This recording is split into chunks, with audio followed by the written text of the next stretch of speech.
Hello, everyone. Welcome back to another exciting episode of the Horror Heathen YouTube channel and the South Jersey Horror Podcast. If you're listening, thank you for joining me today. I am sitting down with a very, very, very talented actress. She needs no introduction. You should recognize her instantly from the movie Final Destination 2. Her name is Lynda Boyd, who plays Nora Carpenter in one of the most messed up movies of all time in the Final Destination franchise. So, um, believe it or not, despite the rumor, this is actually one of my favorite movies in the franchise. So, first and second are good. The rest I'm still working on. So, anyway, without further ado, let me bring my guest in. Please give a very, very warm welcome to Lynda Boyd. Thank you for joining me. How are you doing? I'm I'm great. Actually, I wanted to make a crowd sound like we're welcome. Listen to the arena. Anyway, sorry, I'm really good. I'm very good. Thank you very much for having me on your show. No, the honor and pleasure is all mine. I'm glad that you're here because, as I stated in my introduction, this is one of my favorite out of the entire franchise. I love the second one because it explains so much in Death's Plan and all that stuff like that. Looks like Yeah. you have something to say. Oh no, no, no. Just I'm just still afraid of elevators. No, stuff I for am. I'm elevators. actually very nervous, especially if they make weird sounds. And I mean, I've never met a man with hooks since that day. Elevators, I have had nightmares of the cable snapping and being like on the 50th floor of something. And then I actually shot an episode of, a show called Fire Country. Have you ever heard of Fire Country? I It's on have heard of it. Yes. CBS. I think they've shot 3 seasons now. Anyway, I was in season, I just did one like last summer, and it was all in an elevator that got stuck between floors. And the fire department had to come and rescue us and get us out of this elevator. And even though I could see it was a set and it was a very controlled environment, like nobody was going to get hurt, when they actually lifted me out of the half, the floor kind of was between floors in the building. That's what they made it look like. Anyway, I thought I'm going to get chopped in half. This is my karma. I have bad elevator karma. Anyway, it didn't happen. I still have my other part of my trunk and legs and things. So that's good. But anyway, that's what I was going to say. That's why I was going elevators. Got it. I mean, I think I'd be afraid too. I'd be a little traumatized from being in the movie with that kind of stuff happening. So, um, Cut off. Yeah, not fun. it's not. I mean, I get it. PTSD. I am a Iraq Yeah, war veteran and yeah, Afghanistan war veteran, so I get it. Then, yeah. The tape keeps playing, and you're going, stop it. Anyway, so so Final Destination 2, yes, it was a lot of fun to make that movie. One of the main reasons why is the director David Ellis. He was that was his first movie as a director of actual talking actors.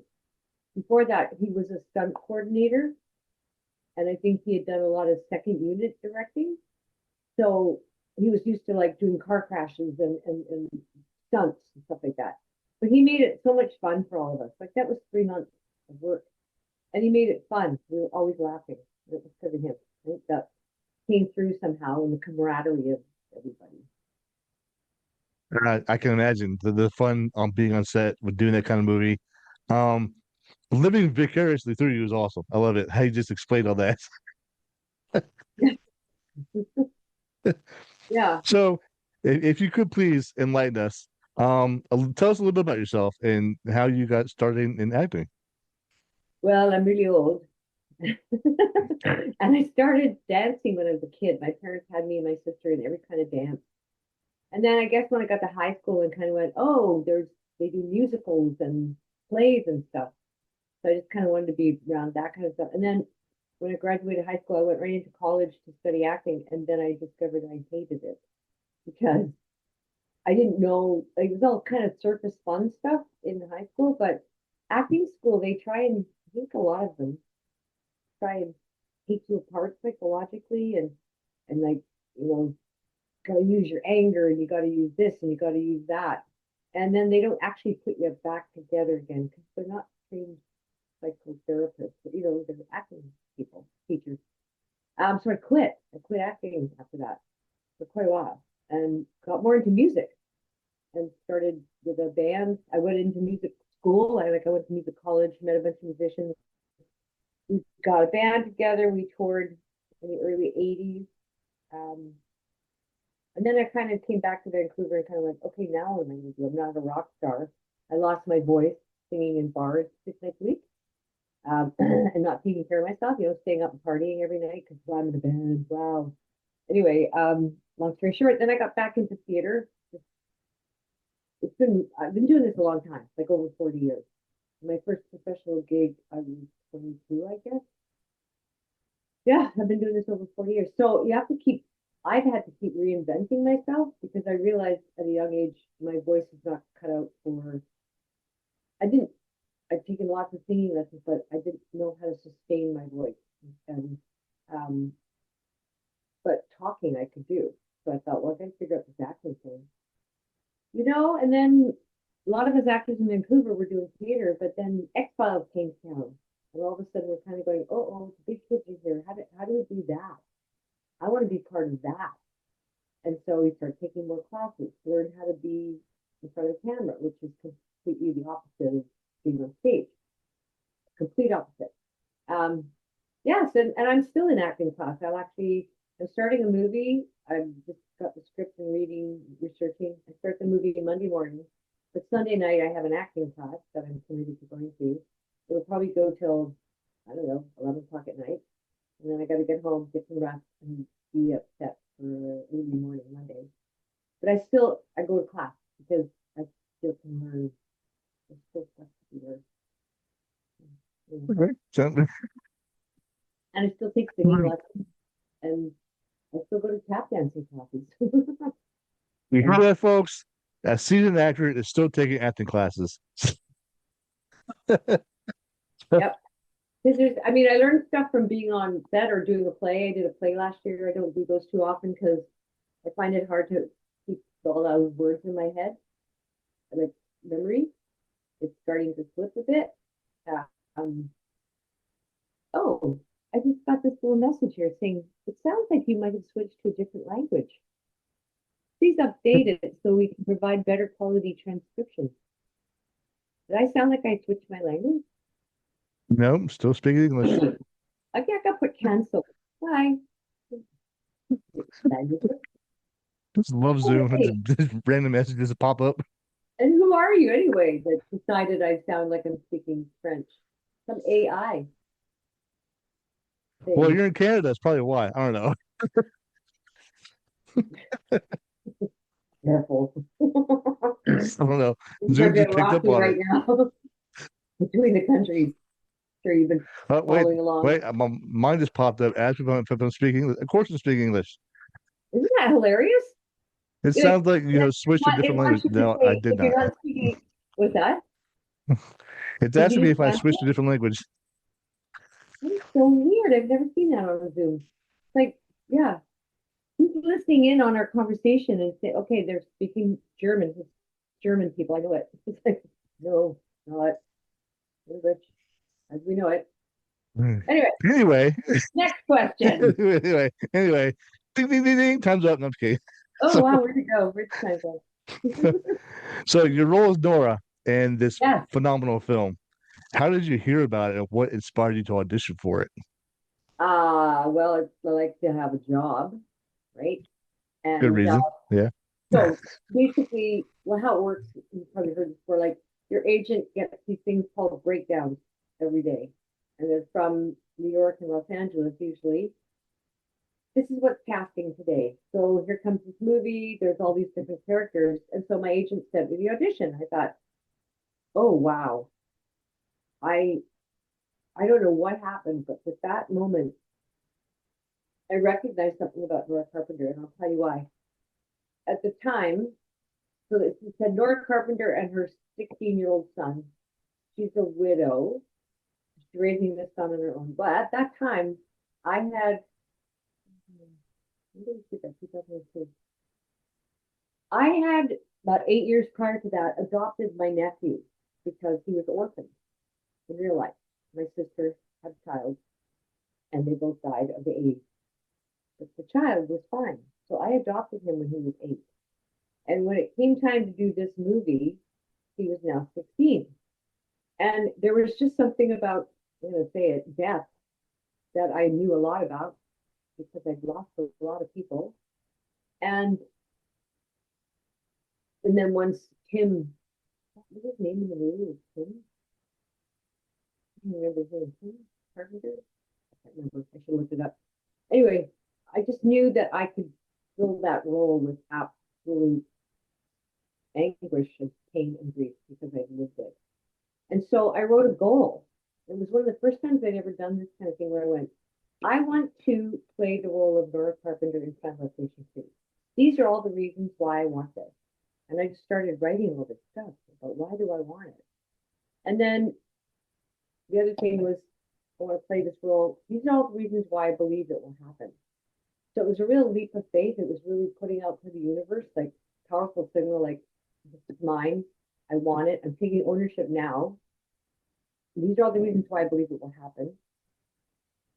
And then I even wrote a number, like how much money I wanted to get paid. So this has all happened. And then Christmas came and went. I still hadn't heard about the job. And I'm like, no, I have to keep doing this. I'm going to keep saying, I want to play this role. These are the reasons why. Every day I would do it. It was the first time I ever applied any kind of like law of attraction or intention to something that strong. And then the day my agent did finally call me to say, hey, guess what? You booked that movie. And I said, did they offer me X amount of dollars? And we're on the phone. He goes, how the hell do you know that? And I said, oh, it's okay. I'm part rich. I had written down the number I wanted, and it's exactly what they offered. So it's kind of a destiny thing, I think, for me to do that job. That's my. The universe was definitely listening to you and message received. So, I mean, it's so the hardest thing when you want something is to like believe it will happen. So as soon as you ask the universe for something, this is what I've learned through trial and error. As soon as you ask for something, it's coming to you. But most of us go, yeah, but yeah, that's not going to happen because blah blah blah. We cancel the order, and the universe goes, oh, okay, you don't want it. Okay, sorry. And that's the hardest thing as humans is to go, I want this thing. I have faith. Have faith, I guess, is what it is. Have faith. Please get all that negative shit out of your head. We're not to swear here. absolutely, it's very encouraged to. Oh, very good. Holy shit. You're not Like going to what? offend me, trust me. Okay, good. I'm a veteran. There's nothing you can do or say it's going to offend me. Yeah, I bet. I bet.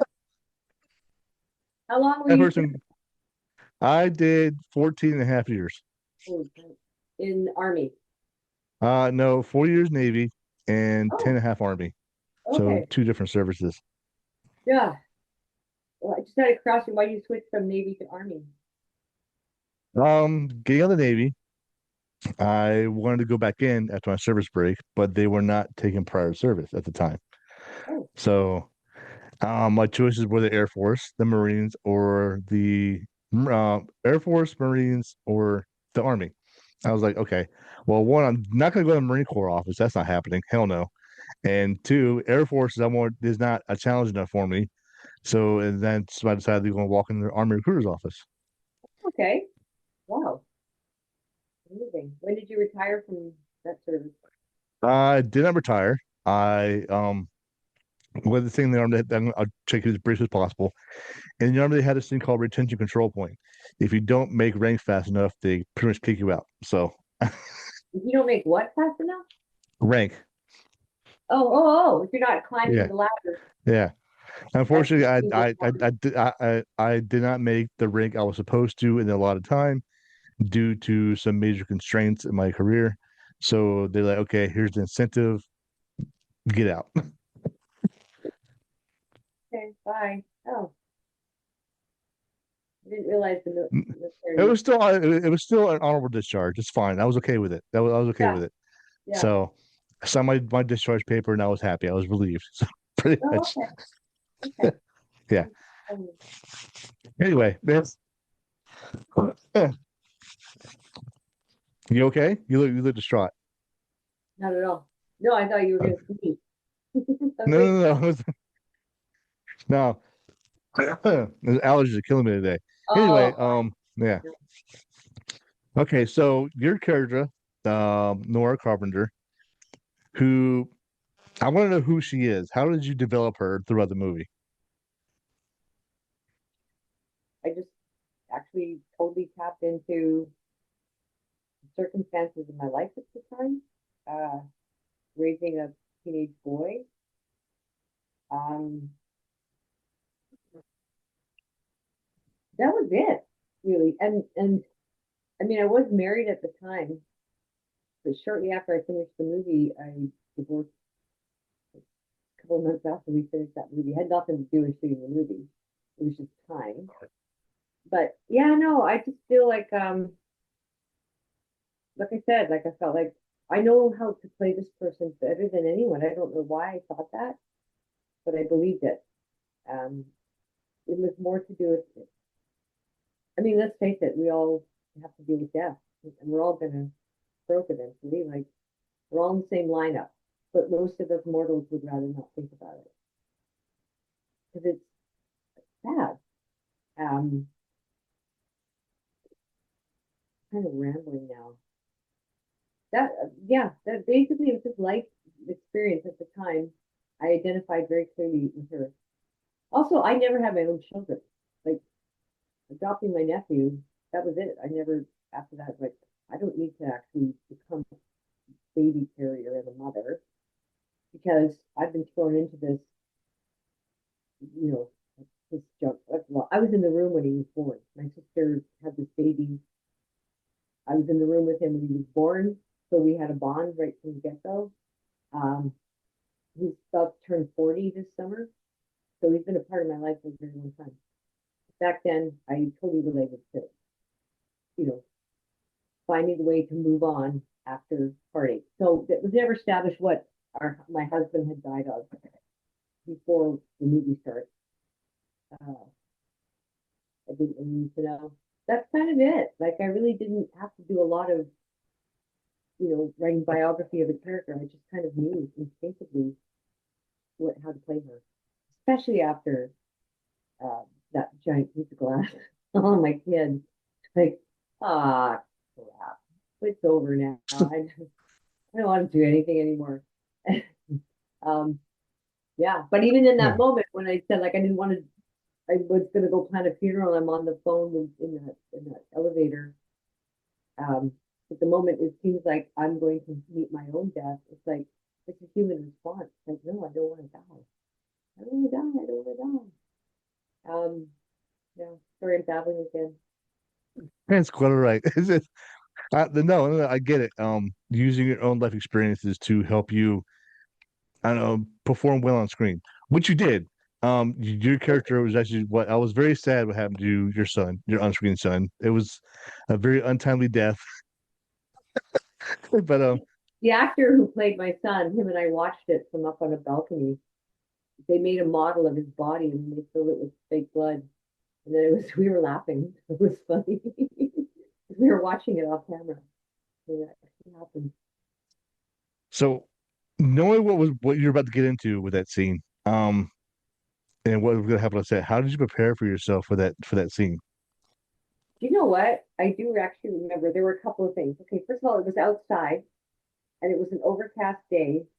And oh, this is a funny story, I think. Funny. I have really light sensitive eyes.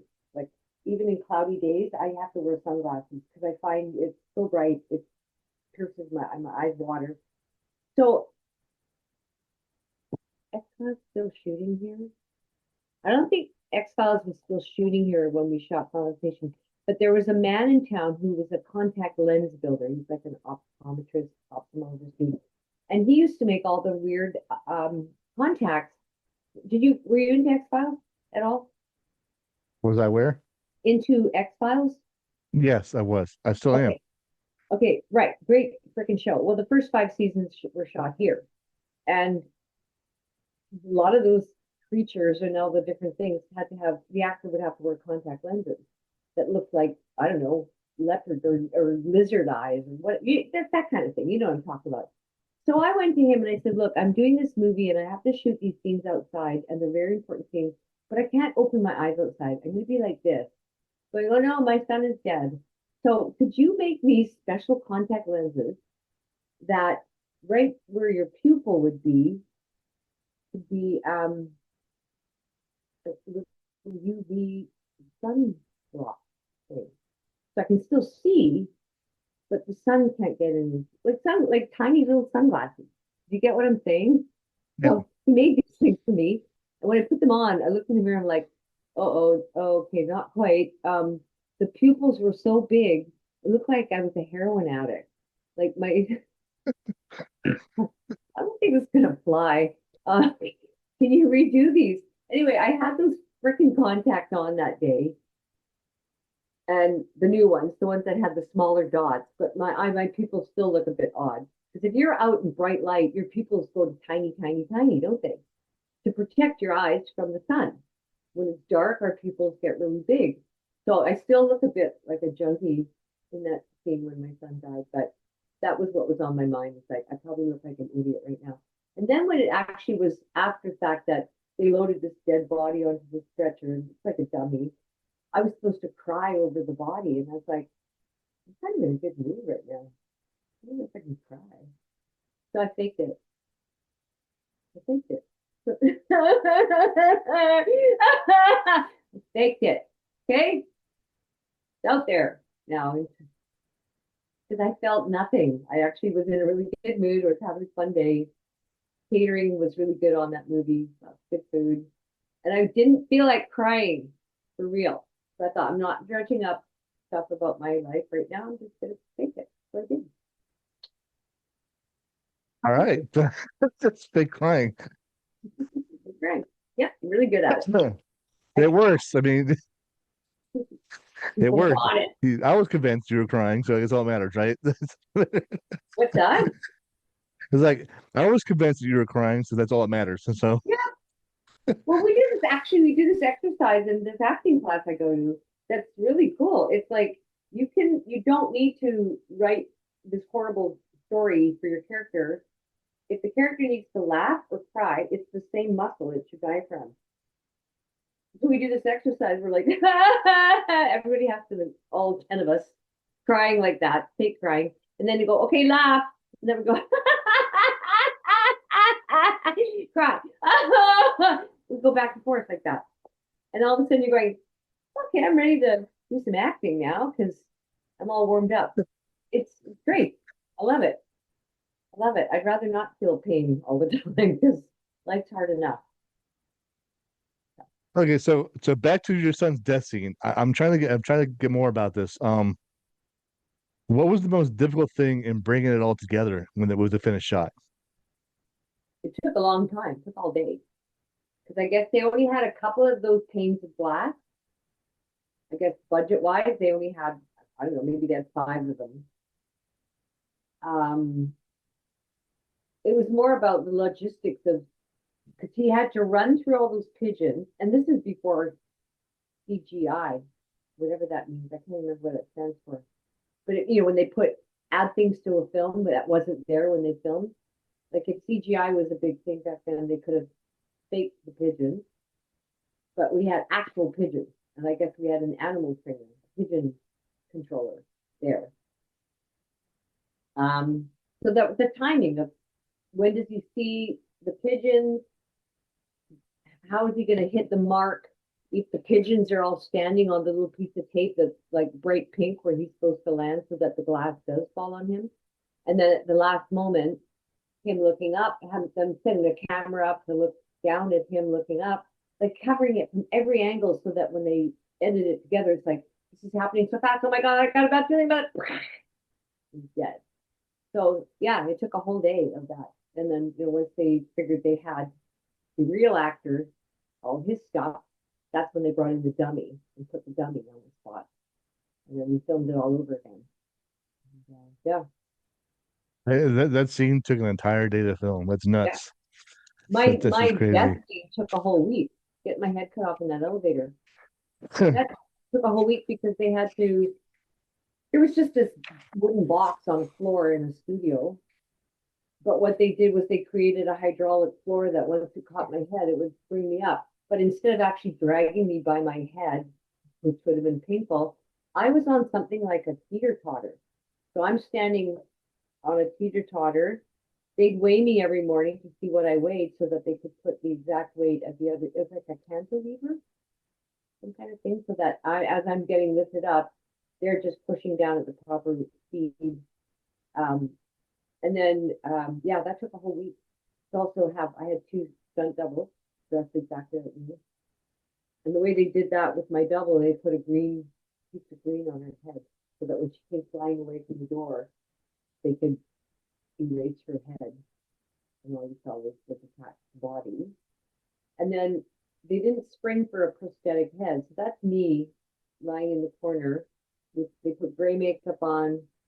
And it was such a tight shot. I had to lie in the corner and put my legs up like this in the corner. And then and so they just shoot from here up. Just they didn't want to pay them, I don't know, 20 grand to make a fake head. Anyway, it was fun. Lots of fun. No prosthetics, just you doing your Yeah. natural thing. Yeah. Wow. That I don't know if it'd take a whole week just to shoot one death scene. I mean, a lot of detail with that, and it didn't seem like a lot of detail, but there was a lot of detail. If you So look back at it again and look at how many different ways it's shot, like so each time they do a setup, so say they're going to set a wide shot up of the side of the hallway where I see my body dangling, and then the two women had to come in. They tried to save me. Well, that would took all day. They got to show her coming down that hallway, and they've got to turn the cameras around, shoot her coming down that hallway. Then they've got to go back here. Shoot. This is like it's painstaking. But then when they cut it, it's like 1 second of that, 1 second of that, 1 second of that, and you're going, what's happening? What's happening? It creates that energy and that excitement. But it takes a long time to get all the different angles, and then somebody's got to find the best clip and put it all together cohesively. That's why those things take so long. I had no idea until we started doing this. Like a minute of television took hours to see. so how did you feel about seeing yourself on screen dying like that on the elevator? Uh, I think because I was there when it happened, it was funny. But to be honest, when the film came out, I went to LA for the premiere. But my son, who was 16, I gave him my ticket to the cast and crew screening here in Vancouver, and he was very traumatized by seeing that scene.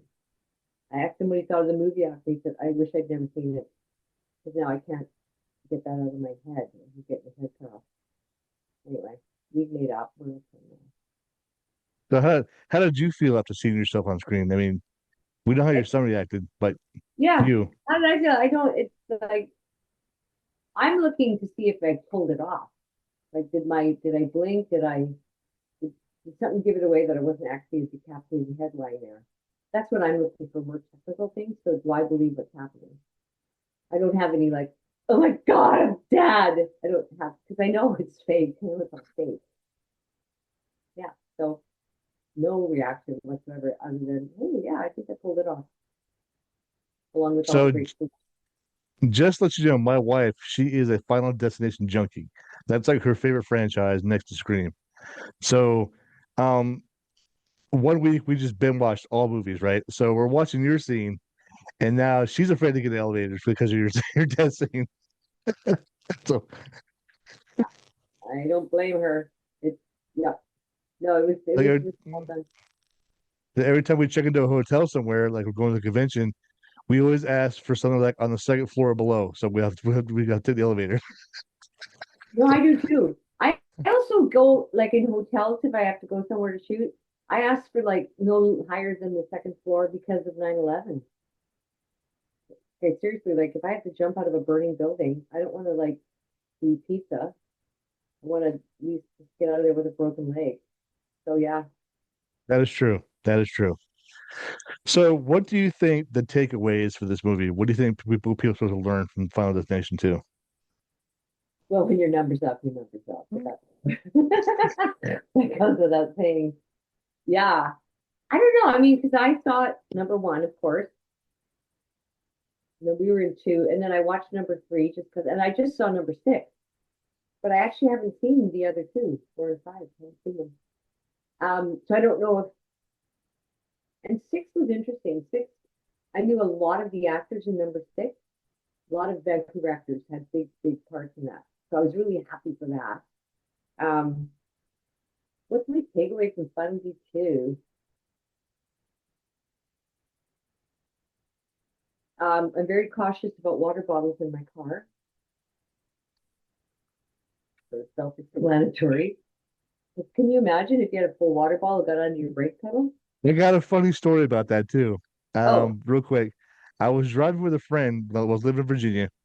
We just saw the movie, and we're and like a week later we're going driving down to North Carolina. It's a couple hour drive, and there's a water bottle on the floorboard underneath the brake pedal. And so I'm driving, and I was like, "Oh, I can get that later. I can get it later." He's like, "No, have you seen Final Destination 2? Do you not? Did you not learn what we watched?" you know what happened to Nora and her son. Yeah. So I pulled over and I put the water bottle up. I was like, "I'm not Yeah. doing this." I'm very conscious of water bottles in my car. They're not allowed because yeah, yeah. Yeah, that's my takeaway. Water death is gonna come for you, I guess. Um, I mean it's playing on this same fear we all have is fear of death, fear of the unknown. I had an accident, a car accident 3 years ago. Do you guys have what they call sprinter vans in the States? They're like really Never heard. tall vans. Well, they're I think Sprinter is one of the. I think Mercedes makes one, Volkswagen makes one, a couple other companies. They're usually white, and they're usually like people that have like their own little company, like they're an electrician or they're a plumber or a locksmith. That way, they can keep all their equipment in this van, but you can actually stand up inside of it because they're quite tall, and they're always white. Anyway, I was sitting waiting to turn left, and all of a sudden I see this Sprinter van coming from the other side of the road straight for me head on. And all I could think was, I don't want to die. I don't want to die. And it was slow motion, but it was coming at me. It was like that freaking rock in chasing Harrison Ford. And it Indiana was, Jones. yeah.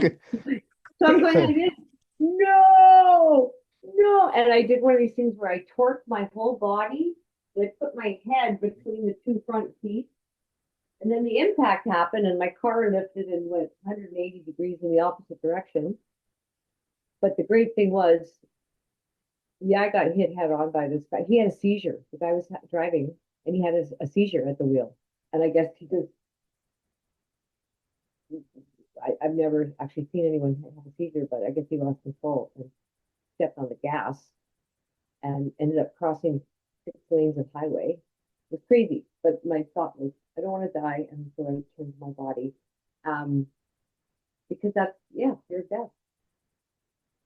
I get it. And I'm glad you're okay. I'm glad you lived. I really am. So, Well, um, we got a few minutes left because this company's been 30 minutes already. So, um, what's next for you? Anything exciting coming up you want to talk about real quick? um, well, what's next? Oh yeah, I'm sort of veering into a bit of directing. Just for something a new challenge. I directed a short comedy film back in February, and now I'm actually in a choir with a bunch of really cool recording artists that I've known for years. I'm in this choir, and I thought, you know what? There's so many like there's gold records and Grammys and Junos and all these things, and this choir. I'm going to make a documentary about it. So I announced it to the choir that I would like to do that tonight. In fact, I'm going to go. Two of the guys in the choir have a tribute band. They do a Blues Brothers tribute. So I'm going Okay. to go film them doing some of their stuff, and all summer I'm going to go and people's gigs and get everyone, catch everyone. There's about 25 of us, 30 of us in the choir. Anybody that's got a gig, I'm going. I'm going to film it, and then I'm going to then do interviews. And this is going to be my project this year is to create a documentary about this amazing choir. So that's exciting for me because I have control over that. It's not like I have to wait for a producer or director to go, okay, yeah, we'll hire her. No, I hired me. I'm doing it. So yay me, I can do it. It's so empowering actually, because a lot of my job is rejection. If I audition 2, 3 times a week, the odds are different now. It used to be in the old days, for every 10 auditions, I would book 6 or 7 of the job. Now, for every 10 auditions, I'm lucky if I book one. And the reason is we self tape. So instead of 10 actors being picked to go into a room and read for this character, 50 tapes for that one character get submitted. So it's the competition is these kind of COVID, whole bunch of things. Anyway, that's what's next. No, that's all the time we have. I'm sorry. I know. I can see the little Good. thing. I see it. It's up in my right hand corner too. 1 minute, So 41 seconds. yeah, so that's thank you so much for joining me today. I really appreciate you taking the time out. And it's been real fun talking to you and getting to know more about your character and behind the scenes of Final Destination 2. I'm gonna watch the movie again just for the hell of it because I like it so much. Oh yeah, that's just So, imagine we were all having a blast. It was one of the funnest jobs we've ever had, to be honest. so lesson learned, people. Check your floorboards for water bottles and do not stand under panes of glass and chase pigeons, okay? Because it's That's gonna your happen. public safety announcement from Ben and Lynda. Watch these bottles, they're killers. And plus, plastic. They're saying now that even with a plastic bottle, that we're ingesting millions of plastic particles into our stomach, our lungs, isn't that great? I'm trying to switch from plastic to glass, but I don't want particles in. I hope Anyway, your that's all the time we allergies have. clear up. Yeah. I hope your So allergies clear up. It's a pain in the what. exactly. Ladies and gentlemen, boys and girls, the beautiful, the talented Lynda Boyd, who plays Nora Carpenter in Final Destination 2. Thank you for joining me, and hopefully I will see you on the big screen again. Yes, you probably will. All right.